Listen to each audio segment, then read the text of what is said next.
And intro music. You ready? Yeah. Okay. Hi, my name is Mrs. Melanin. And I'm Beleaf Mel. And we're here with episode 29 of How Married Are You?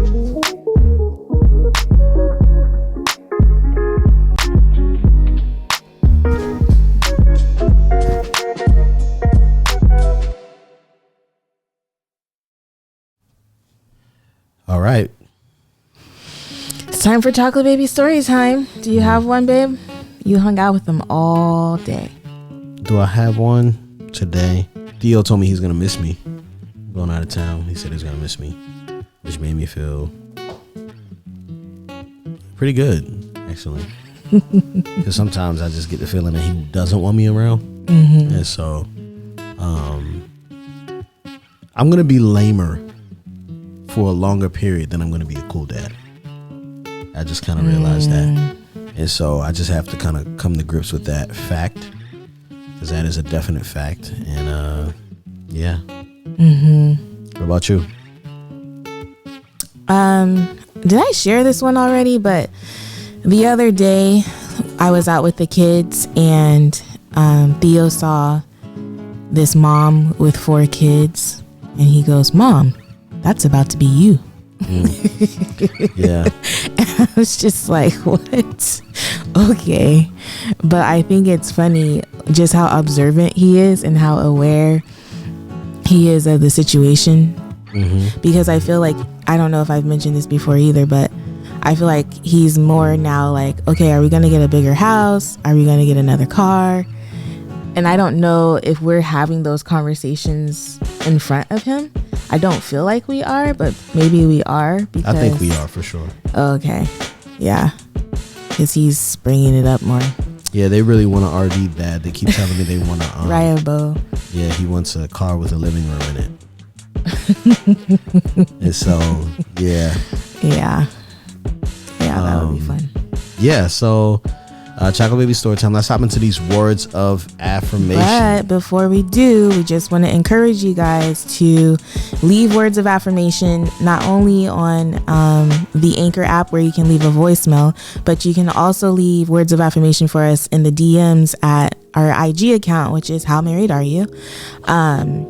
And if you're one of those people who doesn't really like your voice recorded, or you don't want people to hear your voice or whatever, then feel free to also leave us affirmations in the rating area of whatever podcast app you're listening to. So if it's Apple, Google, Stitcher, whatever it is, please go to that app, rate our podcast, leave a comment if you're feeling extra ambitious, just so that it could help other people find us as well. Very good. Very true. Yeah. Those ratings help our discoverability. It helps us get noticed by more people, and it just helps us look better for when it comes time for us to do sponsored podcasts, which I don't know how you guys feel about that. I know you guys probably listen to a lot of podcasts, and you know, a lot of other podcasts do sponsored stuff, and so we try to keep it not that way. But we probably could use it because, you know, we need lights. The upgrade was fast, guys. I don't know if you guys have noticed like what's happening here, but the upgrade was quite fast, and so yeah, we can use some.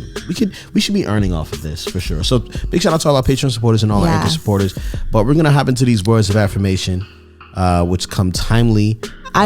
Can I plug this? I don't know if this is kind of tacky. Go ahead. But I did create a PayPal for for How Married Are You? And what's the PayPal? The PayPal is I think it's just How Married Are You? The reason I created it is because I do know that there are people who like to invest in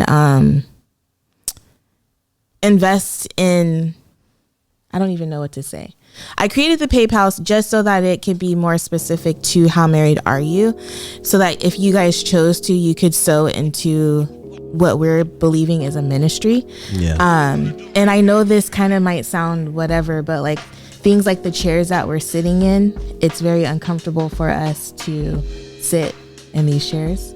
We also need lights We need a better lighting situation. You're gonna know if you're watching because one of these lights are just gonna go out while we're filming right now. But go ahead. Also, what was I trying to say?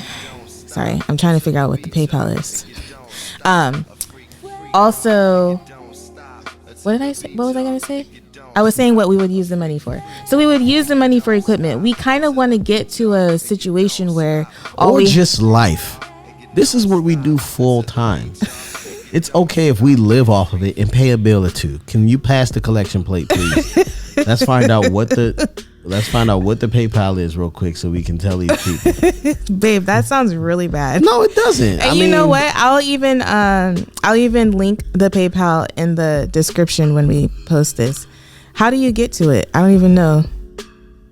Anyways, yeah, we would love to be able to get to a situation where we can just sit and record. Does that make sense? Like, I was just watching my husband like hustle and bustle to get around to get us set up for this podcast episode, and then he was getting frustrated with me because I didn't understand. She just asked one question. She's like, you don't have a plug for that light? And I was like, I don't got a plug for this light. And she was like, I don't know that you don't. Like, well, first of all, calm down. Yeah. And I was like, but then I just looked at it. I was like, remember I told you I bought batteries because the batteries were like $60. I remember that. And they took forever to come. And it was one of them, they swiped my PayPal and was like, they had it on hold.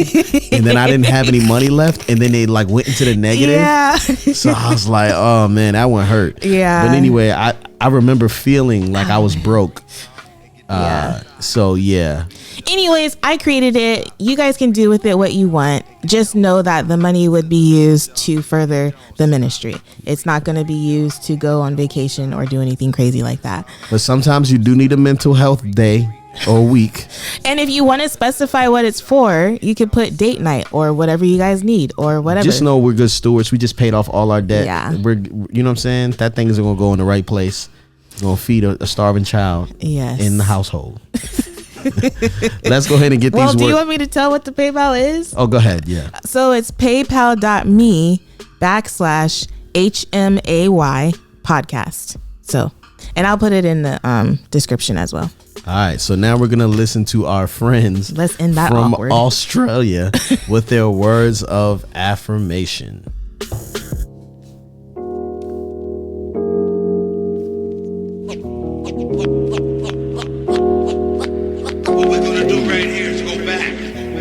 Hey, Glen and Yvette. This is Larry, all the way from Melbourne, Australia. Just wanted to drop in and say how much of inspiration you guys are, both me and my fiance.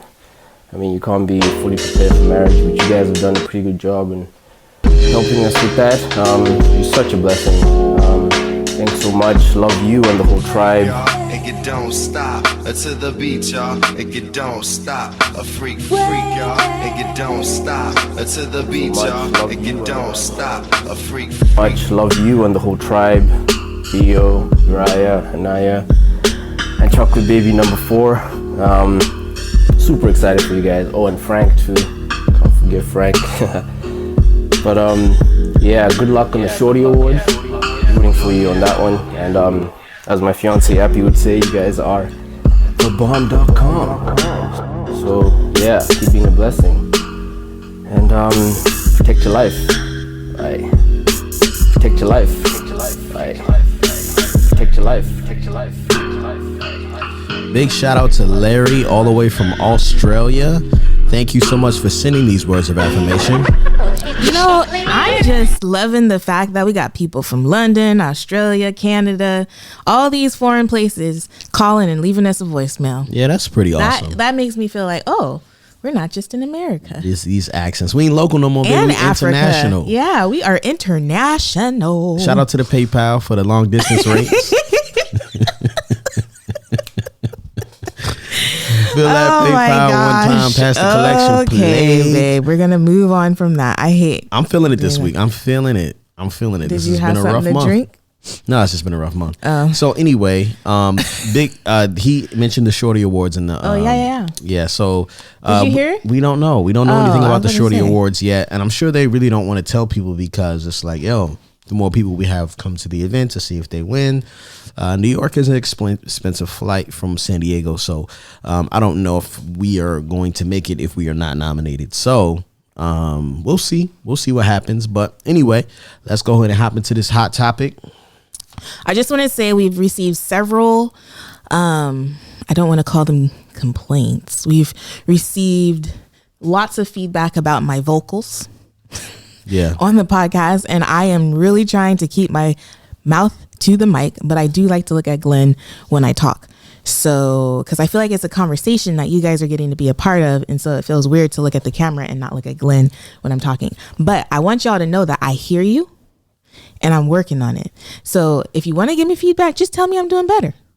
I don't know. She needs positive affirmation. For sure. Words of affirmation is really my love language, y'all. Yeah, I don't know if you guys saw the clip from the last episode. Oh my gosh. Where she was just clearing her throat. Do you guys? And here's a question: you can send this in the voice memo or in a YouTube comment section. Do you guys want those deleted scenes in the video?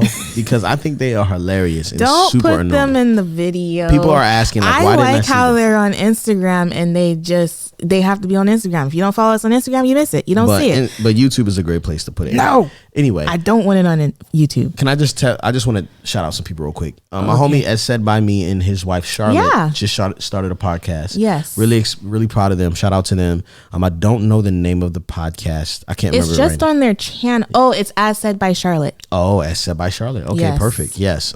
So shout out to them. And a podcast that I have just been soaking in so much lately is Kev on Stage and Doughboy. It's called Ratchet and Righteous, I think, and I love it so much because it is very culturally appropriate, and it's like what's happening now in culture, and their take on it is so funny and so clean, so I can listen to it in the car. Yeah, if I'm listening to the Breakfast Club or something like that, I can't really listen to Charlamagne go ham on somebody. All that profanity. Yeah, in the car, it's just not good for my kids, but to each his own. So yeah, like I really appreciate this podcast. Check out Ratchet and Righteous. I became a Patreon supporter. What? Yes, $5. So you did not tell me that. Well, I have like $20. Oh yeah, because it comes from your Patreon. Right. Funds, so I have actually is our funds. All of it's our funds. Let's stay focused. So I have that's a podcast topic in itself. I have a budget of I have $20 that I just kind of support other. So did you stop supporting someone else? I stopped supporting someone else. Yeah. Oh, okay. Two people. Oh wow. So yeah. So shout out. You know what? So okay, you got a shout out, but I guess we're just plugging Kev on Stage today. But I'm also a faithful listener to the Love Hour podcast, which is Kev on Stage and his wife, Alyssa, and I just love their dynamics. I told Glen, I know we're the same age, but I told Glen I feel like they're a more seasoned version of us, if that makes sense. I feel like they've been at this a little bit longer, this lifestyle of being a creative and being married to a creative or whatever. Yeah. And so oftentimes I'll listen to them and I get fed. Yeah, because Melissa speaks your language. And I feel like her and I our upbringing is very similar, and the type of man that we married is similar as well. I'm going to download a couple of those podcasts and listen to them on the flight. Yay. That's what I'm going to do. Good for you, babe. Yep. Okay, so let's get into this topic. All right, I'm waiting for it. Get that paper. So, I don't even know what prompted. I think I was reading somebody's post on Instagram, and it just got me thinking about mom guilt. And I think I may have brought it up in conversation with Glen, and I said something like, moms just experience a lot of mom guilt, and he goes, dad's experienced it too. Do you recall that conversation at all? Yeah, that was a podcast ago, last one. Yeah. And so today I just was I kind of want to talk about parental guilt. But the funny thing is, when I looked up the hashtags on Instagram, I looked up the hashtag for dad guilt, and it was 344 posts. I tried to change it to father Fatherhood guilt guilt, or yeah. daddy guilt or whatever, and those were actually less, like 12 or less, you know what I'm saying? And so I was like, so then I looked up parental guilt. Actually, this is not the order I looked them up in, but I looked up parental guilt, and there was 496 posts about parental guilt, and I was like, interesting. And then you look up the hashtag mom guilt. Y'all, it says 60K, which I'm sure it's over 60K because, you know, they had the K there. And so I'm like, okay, this is interesting. And I'm like, okay, so 60K, 344, 496. Those are the numbers that we're dealing with here. However, I know that I don't know if it's maybe women just post about their mom guilt a lot more than men do, but I honestly don't necessarily hear men talk about their guilt as a dad, like if it's a thing.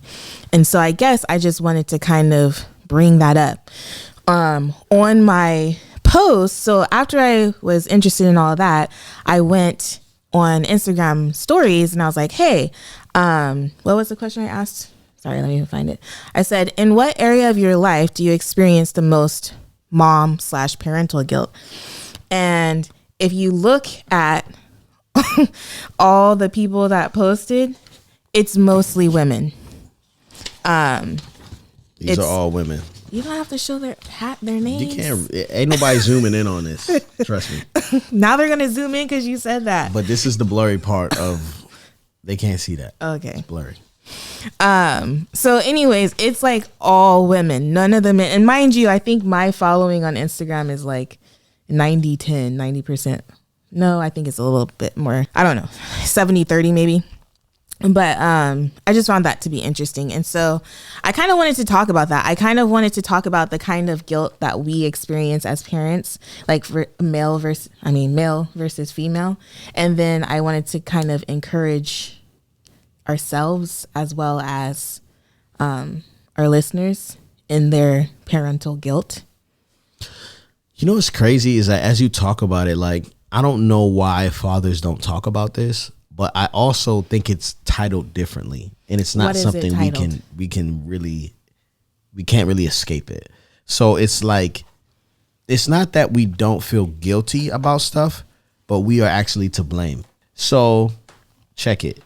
So if you don't feel like you have enough time with the kids, right? You feel guilty. The kids don't necessarily feel like you don't have enough time for them. You just know you could have prioritized your stuff better to probably focus on their stuff more, right?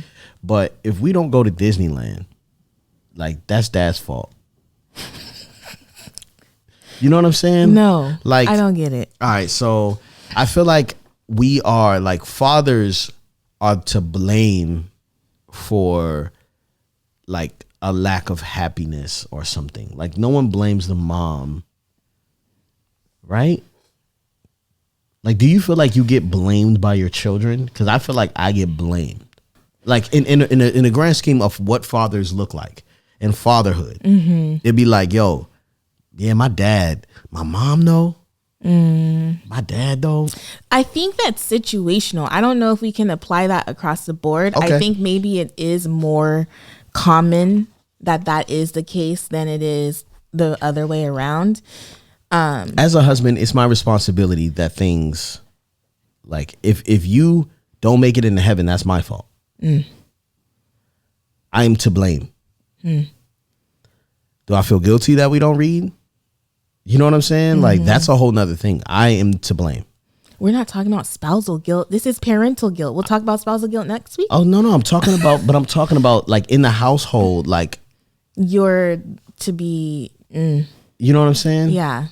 But let's go ahead and dive into this. I'm sorry. Okay. It's not bad. I think that was a good conversation to have. Okay, so let's just read. That's what I wanted to do. I wanted to read some of the reasons that people feel guilty. Can you read some of them? Because I can't read these little freaking. I tried to. All right, where should I read? All right, just choose a couple that When I have to discipline my 7-year-old that's autistic, it breaks my heart every time. Oh man, that sounds terrible. Anytime I leave the house, asking others to watch my children so I can have some time to decompress or relax. Here's one. When I clean instead of playing with the kids. That one is, I relate to that one because a lot of times I'm like, well, I could be cleaning and they're just playing. But a lot of times I look at them and like, I should get down there and play with them. Mm-hmm. But go ahead. When I spend too much time winding down from work and little to no time with my babies. When I bring work home. As an homeschooling, as a home educating mom, it must be nice to zoom in. My goodness. Where are you reading at? Right here. Look at that. Okay.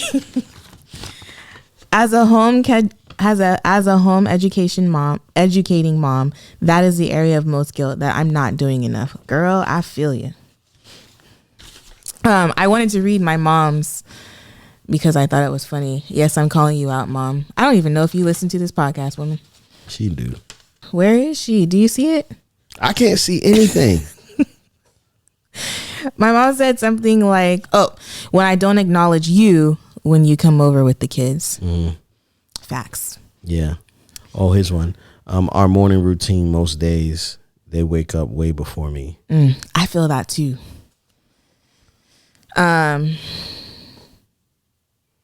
When I go to work, screen time, mine and my toddlers, amount of TV we watch, getting out enough, trying to make sure each of my children get enough of my attention when I go all the way off. There was a lot of you guys who said when I yell or when I lose my patience or when I lose my temper. There's one here that I think is interesting. Always with food. Organic versus affordable. I'd rather save money than eat expensive fruit. I think that is I think that one's one for me too. When they need affection and I need solitude. Who wrote that? Was a good one. Yeah, and you know what's crazy? Is I'm realizing now that I don't know if I have dad guilt. And when I was staying home dad, yes. Like when it was just me here, I'd be guilty all the time. But I don't think I have it as much. I think I have more like I feel guilty for you, like leaving you with the kids. Like I feel bad abandoning you. It's not abandonment. That's what it feels. Yeah. Huh. I wonder if that, and that's what I think that's why what you said earlier kind of brought up a good point. I wonder if men deal more with spousal guilt than they do with parental guilt. Does that make sense? Because even what you just said wasn't necessarily guilt related to the kids. It was more so related to me. Yeah, but if Theo's coming at me and he's like, yo, you need to do this and this. I'm like, look, man, that's cool, but I don't have time for that. We got to do this and this and this and this. This is what needs to get done. And so I could feel guilty for a moment and be like, dang, I probably missed an opportunity here. However, this still has to get done and I'm the only one that can do it. So I need you to go sit down and occupy yourself so I can do this. And because now like the weight is on me. And so if it doesn't go the way it's supposed to go, then I'm responsible. Yeah. So I could be guilty, or I could be productive. And I'd rather be productive. Yeah. Yeah. Interesting. Because I'm thinking about it and I'm like, one of the things that I feel bad with is when I see the kids on the other side of the kitchen sink playing around and I'm over there washing dishes or cooking dinner or whatever. And I'm like, I should just go sit down and be in their company and play with them because they're not going to be little for long and they're not going to want to play with me like they want to play with me now.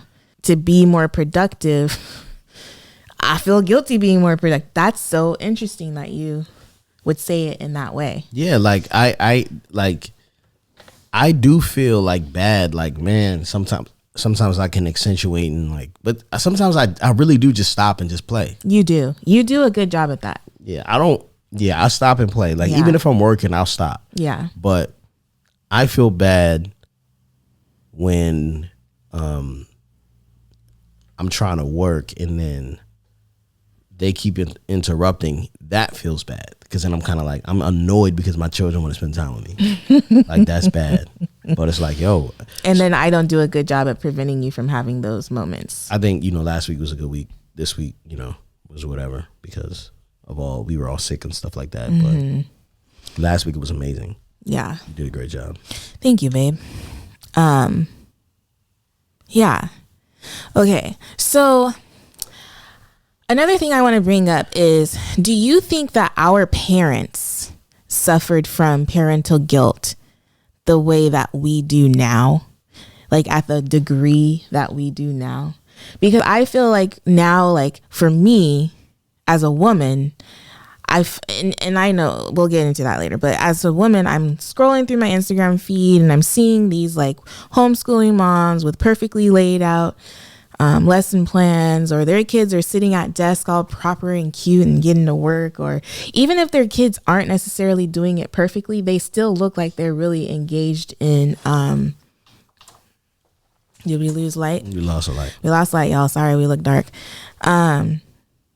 What was I saying? They look perfectly engaged in a learning whatever. I don't know how to say it, but Yeah.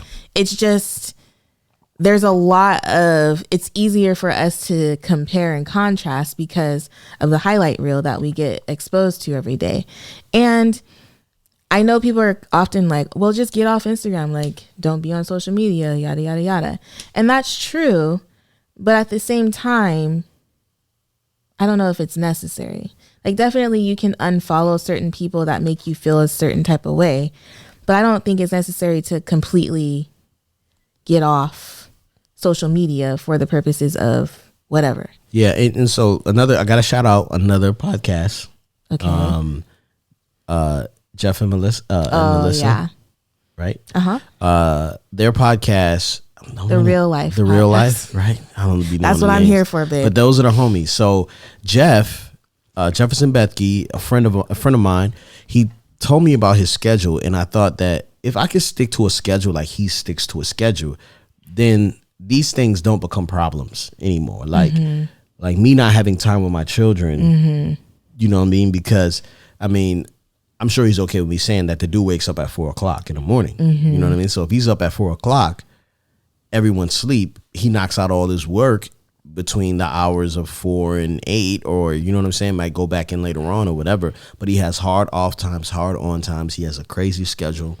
He sticks to it and he maximizes on deep work. And if we're able, like if you're able to, hey, all right, Kat, we're putting the kids to bed at 7. I'm going to sleep at 8:30.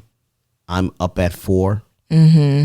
The house is clean by then. I've had my devotionals. I have my work time, and now for the rest of the day, I plan the food or whatever. You know what I'm saying? Like, I think scheduling and being disciplined takes that time away. But when you have, hey, let's do a get together, or hey, let's do this, and you got friends who are like, you're not working, you don't have anything going on, come over here and us to the baby shower Gonzala. You know what I'm saying? And it's a 5-on-1 baby shower, and everyone's baby showering, just bathing babies. Oh, babe, I just came back from a baby shower. Yeah, she almost died. And I've been going through. She almost died on the road. She guys, I almost died. Like, I almost died. I didn't die. I don't think I would have died, but you never know. She lost control in the car. I lost control of my car. The car spun around. It was raining, but it wasn't raining at the time. The ground was just wet, but my car just spun and I could not get control of the steering wheel. It was the scariest thing. I had to like pull over on the side of the road after it was over and just get my bearings. I was literally shaking. I called Glen, but he was like, you just probably hydroplaned. Yeah. I don't think he understood. I was an emotional wreck. Yeah, I was not sympathetic. You and were I did not not. understand, because she was like, should I not drive the car? And I was like, wait, is she trying to get me to come get her all the way out? It was scary. I'm almost about to cry right now. But anyway, I was like, nah, you probably fine. Yeah. But the new, like, here's another just quick thing. Okay. We need a car so bad, so bad that it's like, oh shoot, we just got out of debt. Should we go into debt and get another car? I know, it's really we bad. think about it, but it's like, yo, I just need a couple checks to come in. Yeah. You know what I'm saying? Yeah. And we gonna be good. But right now, it's I don't want to risk losing you just because it's kind of like, hey, I want to. Seriously, no. I was thinking, like, what? Because honestly, if I had been driving a minute longer and the car did that, I literally would have been hurt really badly. Not only me, but whomever hit me. Mm-hmm. So I don't know. We don't need to talk about that right now. We're talking about parental guilt, which being able to provide is a huge one, I think, for a lot of parents. Like, my kid needs new shoes, but I can't really afford new shoes right now because we really need, who knows what, more so than the shoes, because they can get by with those shoes for a little bit longer. Diapers and shoes. You're juggling like, we got diaper money, we have this, or we, Yeah. Yeah, but we have to, and I feel like the most of that comes on me. You know what I'm saying? Like, that falls on me. Like, okay, we need money. Go make money. Wherever you get money from, go get more of it. Okay. But yeah, it's not even, I know that you're probably saying that because right now you are the breadwinner. But as a stay-at-home mom, sometimes it is kind of like, okay, what could I do to help supplement the income? And I think especially as a stay-at-home mom, we don't necessarily see our value, which a lot of people have been trying to encourage me lately, in that I am still working, and I know that being a stay-at-home mom is work. But I'm working in a different way that frees up my husband to be able to do things that he finds joy in while simultaneously bringing in income for our home. Yeah, and I want to just back up to the joy part, right? Because it is like, I love my job, you know what I mean? But there is like an extreme amount of work in like delegation and like business stuff. There's administrative side of what you do as well that you don't like. Well, not even just administrative. Like I'm going on a flight to go speak on a panel. Yeah, I'll be gone. You know what I'm saying? Mm-hmm. I have 3 panels. You know what I mean? But it's like, these are great opportunities and things. And sometimes it's like I don't love going to speak on panels, but it will lead to the thing that to more opportunity. And so, and so you're cherished. You know what I'm saying? Your position, what you do, like. It is like, we need it more than we need. If it was 2 of us doing your job, it would be better than me doing my job. You know what I'm saying? Like, we need more parents in the home. Like, the more, the better. You know what I mean? And you know what's crazy is that when I was working, I experienced mom guilt. And now that I'm home, I experience mom guilt. The mom guilt never goes away. It's just like, or the parental guilt. Well, I'm going to stick with mom because I'm a mom. But the mom guilt just doesn't go away. It doesn't matter if you're working or if you're at home or whatever. It just does not go away. It's always some form of feeling inadequate or like you're doing something that's going to screw up your child. And I think that's what, that's probably what I saw on Instagram that triggered my post.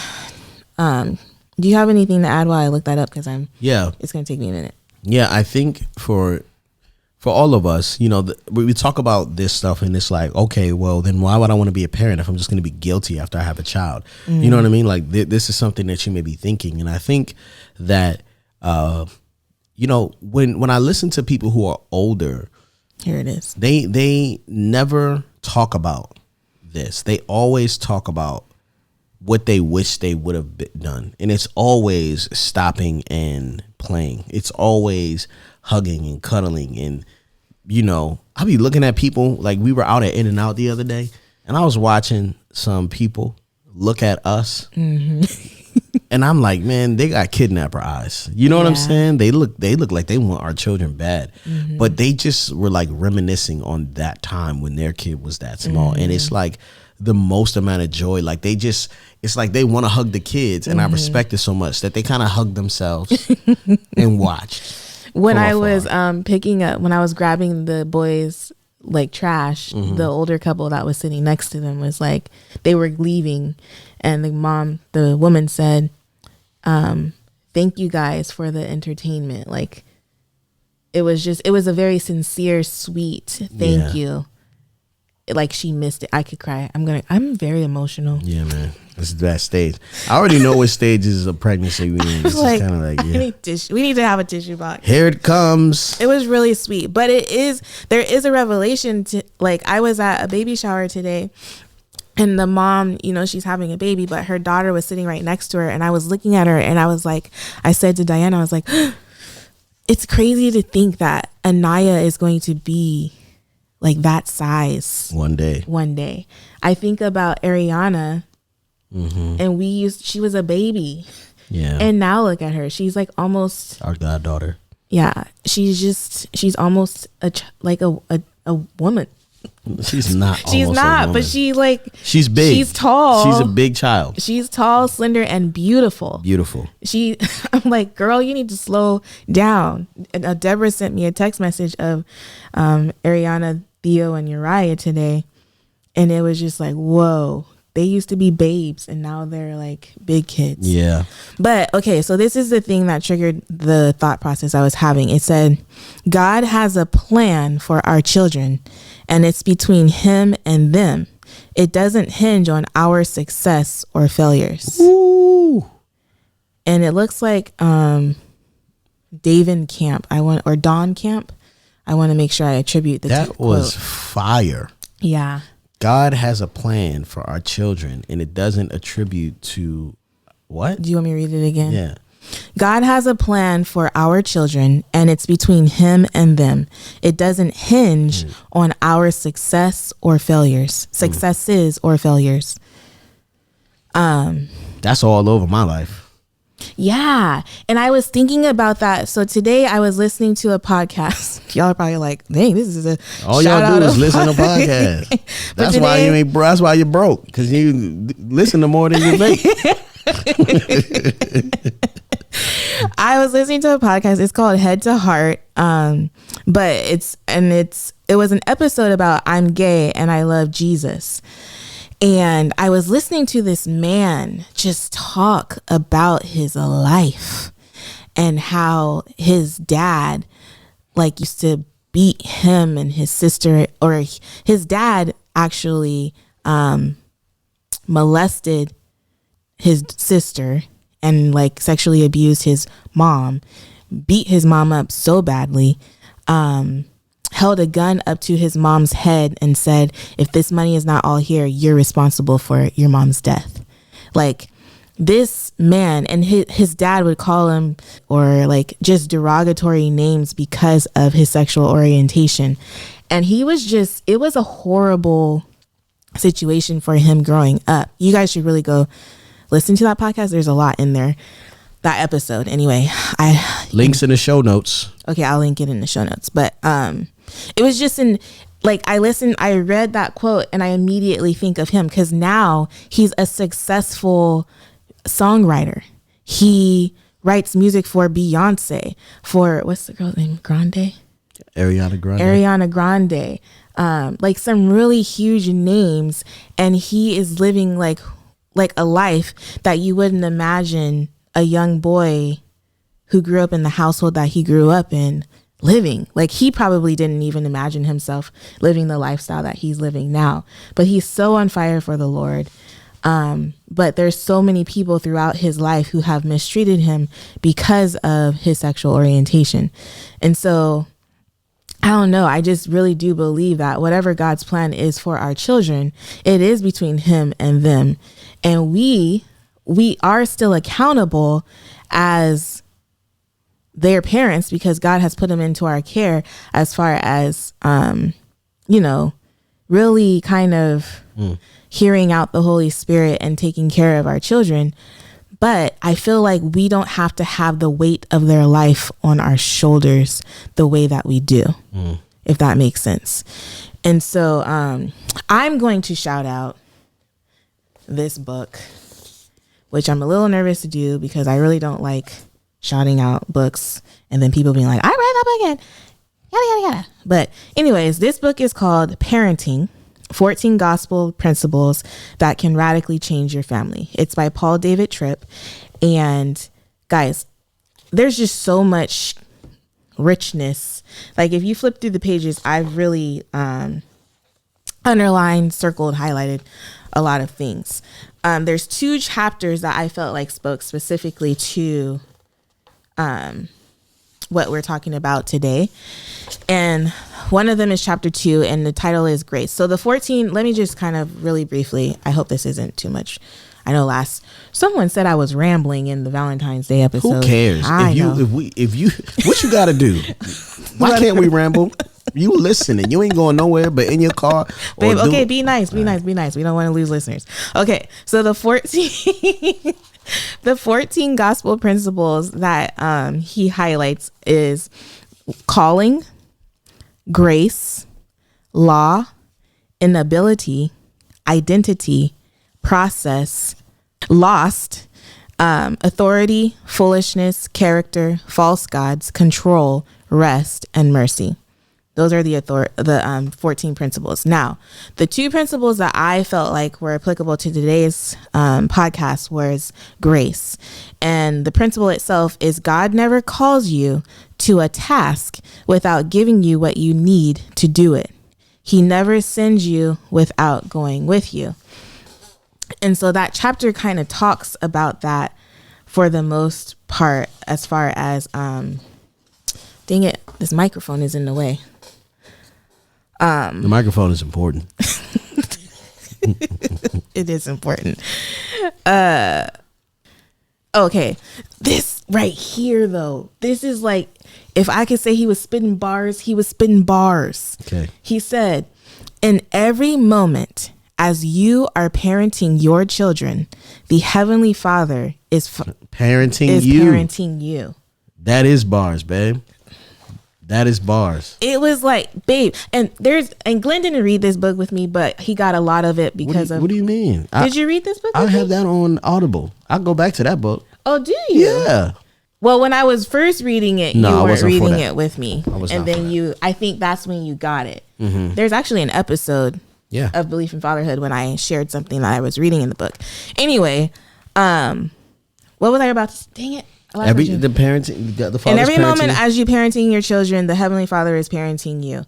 And then there's another quote in the same chapter. It says, "You're the biggest problem in your parenting," which actually that's not very encouraging at all.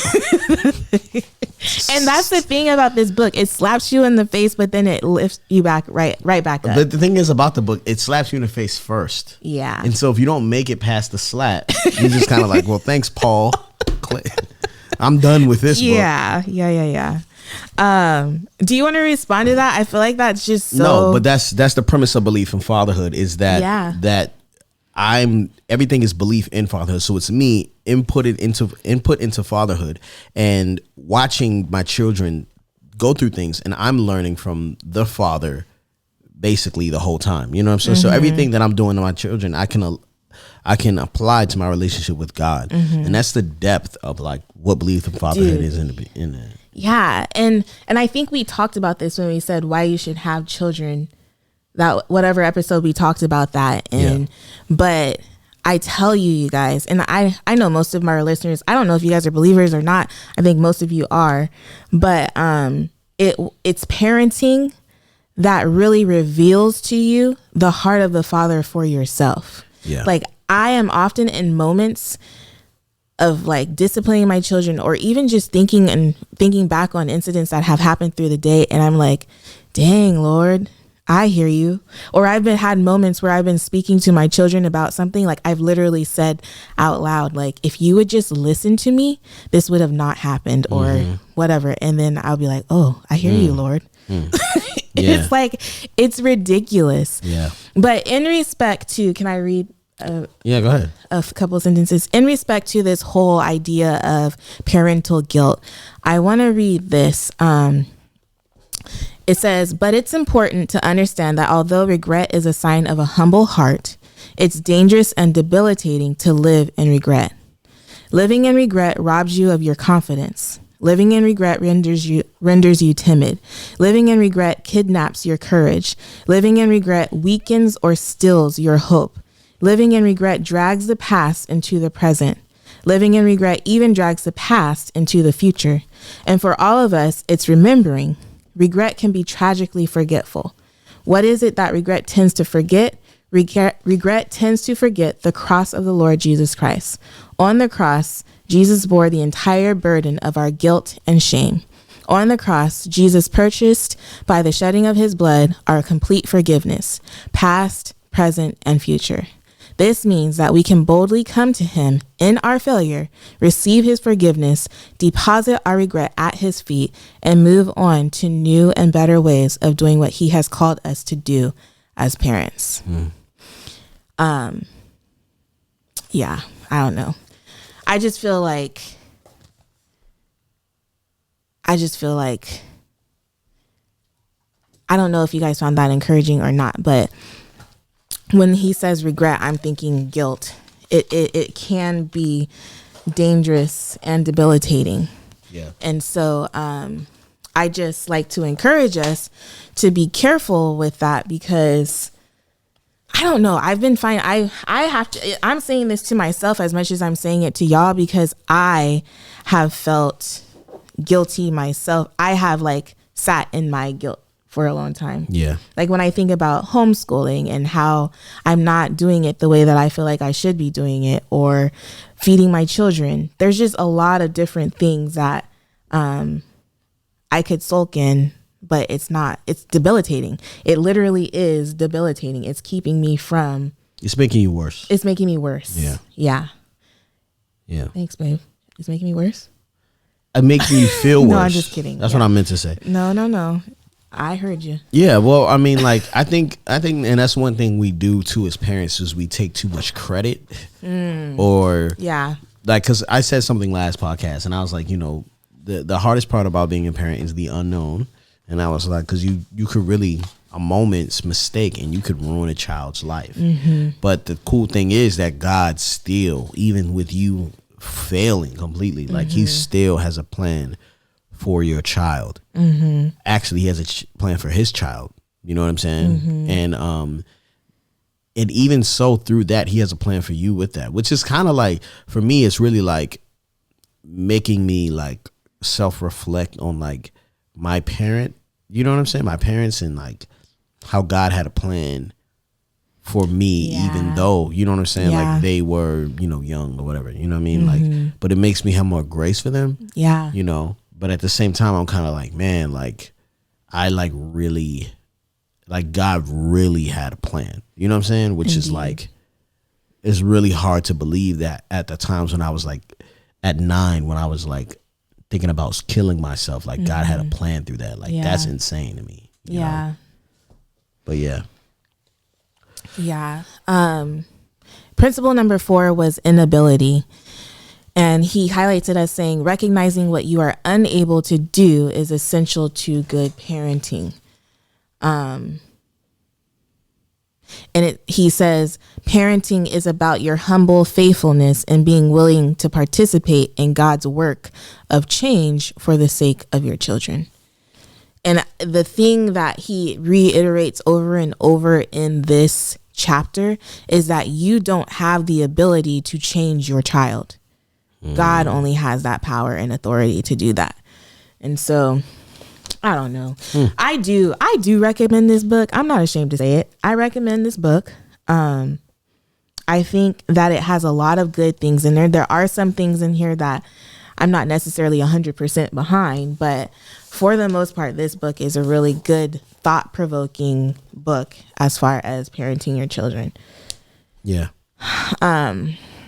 I don't want to make this podcast any longer than it has to be. I don't know how much time we're at right now. Yeah, you going in. But yeah, we should probably bring it to a close. But do you feel like we're leaving our listeners encouraged? Yeah, but that's not our job. Okay. We are entertainers. In the self we think. I don't know if we're hey, I hope you're encouraged myself by this. I feel like the honesty and the transparency is encouraging. Okay. You know what I mean? So if that's the case, then we did our job for sure. Okay. All right. How married are you? You got to do it fast. You always like sit. I am never prepared. I had one when I was in the kitchen though. I'm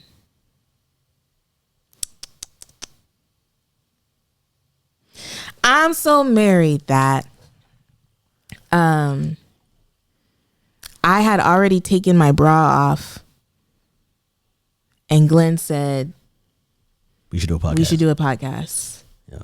And because I knew that he was about to travel, and because I knew he was suggesting it, I was like, okay, I'll put my bra back on. But every woman knows once the bra comes off, the day is over. Every man knows and that. for me, when I take my head wrap, I had taken my head wrap off too. So yeah. When the head wrap and the bra come off, you know the day is over. Yep. So I'm so married that I put myself back together so we could do this podcast. I don't know if that's how married I am or how dedicated I am to our listeners. But it's a simultaneous blessing for both of y'all. Okay. Babe, how married are you? Today, you asked me an honest question. I gave you an honest answer. Oh, God, y'all. She came downstairs and she said, babe, how's my hair look with this hat? And I just looked at her and I was like, I don't like your hair. I didn't like it. I don't like it. I just didn't. And she loved her hair. I didn't necessarily love it. It was, okay, so I'm like, when Anaya was born, I went natural. Like, I stopped straightening my hair. I haven't had a perm in years, but I stopped straightening my hair because I don't want her to get a perm or to be straightening her hair. And so I finally reached a length in my hair where I can kind of do a wash and go. And, you know, if you're a woman who's natural, you know these wash and goes, the shrinkage is real. You gotta your face, and then it depends on the type of hair you have. So my curls are really tight and tiny. It's just whatever. And so I thought I was cute the other day. I left and took my mom to the airport with my hair completely out. No hat, no head wrap, no nothing. And Glen didn't say not a thing. But today I was like, I put on a hat with it, which is the real reason I asked him how I looked. And then I came downstairs and he was like, I just don't like your hair like that. And I was like, oh. Yeah. And I was like, you can tell me the truth. She's like, yeah, she said, she was like, you said something. It was really weird, though. I said, you could tell me the truth. It was me trying to convince myself. You could tell me the truth. That I could. And I was like, I am telling you the truth. I don't like it. So what you mean? But I really wanted to like it, but I just didn't really care for it. Like, that. And so it was weird because I had finally gotten the gusto to wear it out. I'm so sorry. And then I found out my husband doesn't like it. And, you know, now the hairstyle's done for. Like, I will never wear it again. Picky. No, I think you can wear it again. For me, I just was like, I think we could do something different with it. Like, and that's what I'm trying to do. Like, I'm kind of, like, the head wraps are fun. But I'm also trying to just, I think you could, like, part it in, like, an area or something. For me, like, it just was like, I didn't like it. I think it was the shine. I'm gonna stop. Y'all, you need to stop just for now. But help a sister out. If you have some natural hairstyles, help me out. Send them to my Instagram, Mrs. Melanin, because... And I apologize to all the natural women out there who I'm offending, basically. Well, it might look good on them. It just, maybe you don't like it on me. Because I feel like you have complimented other women with the wash and go. Maybe they have a different and their hair is probably a little bit longer. Different curl pattern, longer hair, whatever. I'm so sorry. Anyway, okay. Anyway. And that's just how married we are.